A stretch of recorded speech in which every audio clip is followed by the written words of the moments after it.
ვაუ, გაუცებული ვარ. შეხედე ამ ფესრექს. ხედავ, რამდენი გამოიტანა? ეს არც ბედი იყო, არც ჯადოსნობა და არც არაფერი უცნაური გამომიყენებია. ბევრი მეთოდი მაქვს გამოცდილი და ეს ყველას ჯობია. დღეს ეკოპლანტურ USA-ში ზუსტად გაჩვენებ, როგორ გააკეთო ეს ნაბიჯ-ნაბიჯ, როგორც როზმარინით, ასევე ფულის ხით, მხოლოდ წყლის, მინის ქილის და ერთი პატარა საიდუმლოს გამოყენებით, რომელიც ალბათ უკვე სახლში გაქვს. დარჩი ბოლომდე, რადგან ზუსტად გეტყვი რაოდენობებს, რამდენიმე ხრიქს, რომ ფესვები უფრო სწრაფად გაიზარდოს და ალტერნატივებს, თუ მთავარი ინგრედიენტი არ გაქვს.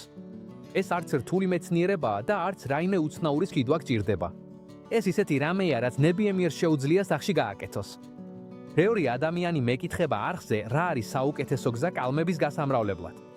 და ხომ იცით, სულ ვცდის სხვადასხვა მეთოდს, რომ თქვენთვის ნამდვილად ეფექტურები მოგიტანოთ. ამ სისტემას უზარმაზარი უპირატესობა აქვს.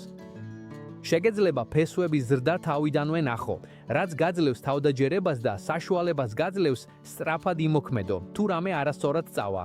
მუშაობს როგორც როზმარინზე, ასევე ფულის ხეზე და სიმართლე რო ვთქვათ, თავიდანვე ფესვების ზრდის ყურება ძალიან სასიამოვნოა. გარდა ამისა, შეგიძლიათ გამოიყენოთ სხვა არომატულ მცენარეებზე, ან თუნდაც პატარა ბოსტნეულზე.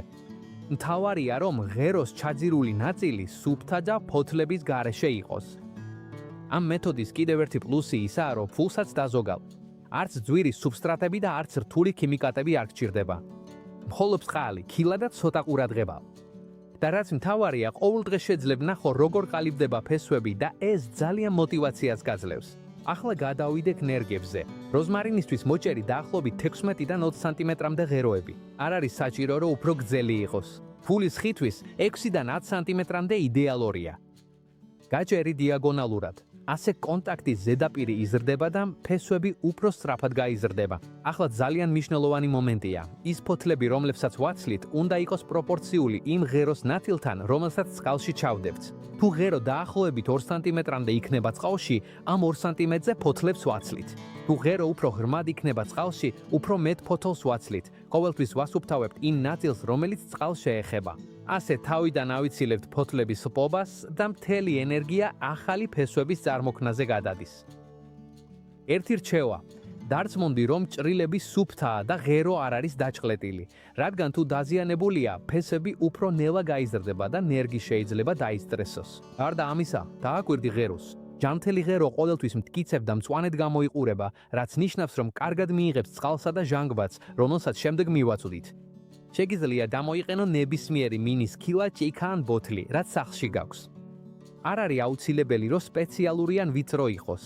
თავარი ისაა, რომ ქილა იყოს მშვიდ ადგილას, სადაც ჰაერის ნაკადი არ არის, რადგან თუ მერგები წყალში მუდმივად ირხევა, ახალმა ფესვებმა შეიძლება გაიტეხოს. არ არის საჭირო ნერგების რამით დამაგრება. უბრალოდ დააყენე ისინი ქილაში. წყლის სიმშვიდე და სტაბილურობა ძალიან მნიშვნელოვანია, რომ ფესვები თავიდანვე ძლიერი და ჯანმრთელი გაიზარდოს. თუ გინდა, შეგიძლია გამჭვირვალე ქილა გამოიყენო, ასე ყოველდღე დაინახავ ფესვების ზრდას, რაც ძალიან მოტივაციურია და საშუალებას გაძლევს წინასწარ შეამჩნიო, თუ რამე არასწორად მიდის. ქილას ვავსებთ წყლით ნახევარზე ოდნავ მეტი რაოდენობით, იმდენით, რომ დაფაროს ღეროსის ნაწილი, რომელიც ფოთლებისგან გავასუფთავეთ, მაგრამ არ შეეხოს მწვანე ფოთლებს. საუკეთესოა გაფილტრული ან დასვენებული წყლის გამოყენება, რადგან ონკანის ქლორი შეიძლება ფესვების ზრდა შეანელოს. ამას ყურადღება მიაქციე. წყლის დონემ ყოველთვის უნდა დაფაროს ღეროს გასუფთავებული ნაწილი. თუ ფოთლები წყალში აღმოჩნდება, ისინი ლპება და ეს შეიძლება ნერგს დააზიანოს. თუ ქილა პატარაა, ნერგების ზომა შესაბამისად მოარგე, რომ წყალში მხოლოდ ფოთლებისგან თავისუფალი ნაწილი იყოს და დაცული იყოს. ახლა ნერგებს ფრთხილად ვათავსებთ წყალში, ნაზად ვაყრდნობთ. დაჭერა საჭირო არ არის, უბრალოდ მშვიდად და სტაბილურად დატოვეთ. რაც უფრო უძრავები იქნებიან, მით უკეთესად განვითარდება ფესვები. ერთი ხრიკი. შეგიძლია ყოველდღე დააკვირდე ნერგებს და ნახავ, როგორ ჩნდება ღეროს ძირში თეთრი გელის მსგავსი მასა. ეს ფესვების ზრდის დასაწყისია. ეს გაძლევს დარწმუნებულობას, რომ მეთოდი მუშაობს და მცენარეები კარგად არიან.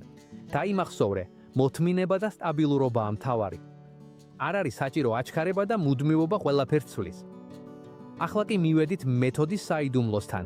ჟანგბადიანი წყალი, იგივე რაც აფთიაქშია, ის რასაც ჭრილობების დასამუშავებლად ვიყენებთ. მნიშვნელოვანია ეს გაუსვათ ხაზი. ვიყენებ ყველაზე დაბალი კონცენტრაციისას, რომელსაც ნებისმიერ აფთიაქში, საყოფაცხოვრებო მაღაზიაში ან სუპერმარკეტში იყიდი.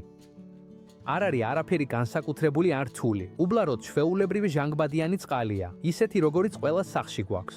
ეს ჟანგბადიანი წყალი ხელს უშლის სოკოსა და ბაქტერიების განვითარებას და საოცრად ასტიმულირებს ფესვების ზრდას.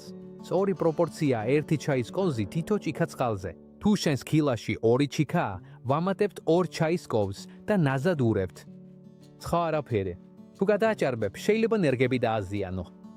ამით წყალი სუფთა რჩება და ნერგი იღებს ჟანგბადს და დაცვას, სანამ ფესვებს განავითარებს. რა მოხდება თუ სახლში ჟანგბადიანი წყალი არ გვაქვს? თუ ჟანგბადიანი წყალი არ გაქვს, არაფერია საშიში. რამდენიმე ალტერნატივა არსებობს. პირველი ვარიანტია აკვარიუმის ჟანგბადის ტუმბროს გამოყენება, რომელსაც ბოლოს დიფუზორი აქვს. დიფუზორს წყალში ათავსებ და მუდმივად ბუშტუკებს ქმნი, რაც ჟანგბადს აძლევს წყალს, ნერგს ჯანმრთელად ინარჩუნებს და სოკოსა და ბაქტერიებს უშლის ხელს.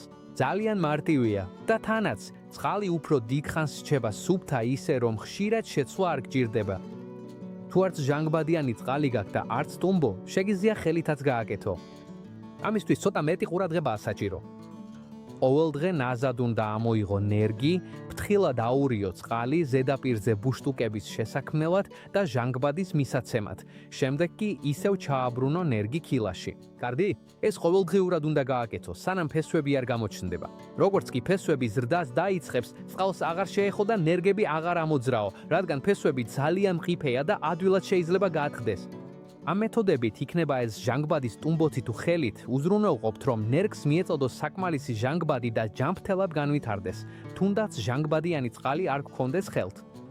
საინტერესო დეტალია, რომ ბევრმა მებაღემ იცის, მწვარის ფაზა შეიძლება გავლენას ახდენდეს ფესვების განვითარებაზე. ტრადიციის მიხედვით კლებადი მთვარე ყველაზე ხელსაყრელი ფაზაა ფესვების გასადიდებლად, რადგან მიიჩნევა, რომ ამ დროს მცენარის ენერგია უფრო მეტად ფესვებში კონცენტრირდება. ეს არც აუცილებელი და არც სამეცნიეროა, მაგრამ ეს არის ხალხური რწმენები, რომლებიც დიდი ხანია პრაქტიკაში გამოიყენება და მებაღეებს შორის დიდი გავლენა აქვს. თუ შეძლებთ ამ შესაძლებლობის გამოყენებას, თქვენს ნერგებს თავიდანვე უფრო ძლიერი და ჯანმრთელი ფესვები ექნებათ. ასეთი პატარა დეტალები, კარგი ჭრისა და სუფთა წყლის გამოგენებასთან ერთად, ხელს უწყობს მთლიანი პროცესის უფრო უსაფრთხო და ეფექტურ ჩატარებას. ასე რომ, უკვე იცით, ეს არის მარტივი, სუფთა და ეფექტური მეთოდი. მოათავსეთ ქილები ისეთ ადგილას, სადაც ბუნებრივი სინათლეა, მაგრამ პირდაპირ მზე არ ხვდება. შეინარჩუნეთ წყალი სუფთად და ყოველდღე დააკვირდით ნერგებს. რამდენიმე კვირაში ნახავთ ძლიერ ფესვებს, რომლებიც მზად იქნება გადარგვისთვის და შეძლებთ ისიამოვნოთ თქვენი როზმარინისა და ფულის ხის ჯანმრთელად ზრდით. თუ მოგეწონათ, დაალაიქეთ, გააზიარეთ და გამოიწერეთ არხი, რომ ნახოთ მეტი რეალურად მოქმედი მებაღეობის რჩევები. შევხვდებით შემდეგ ვიდეოში.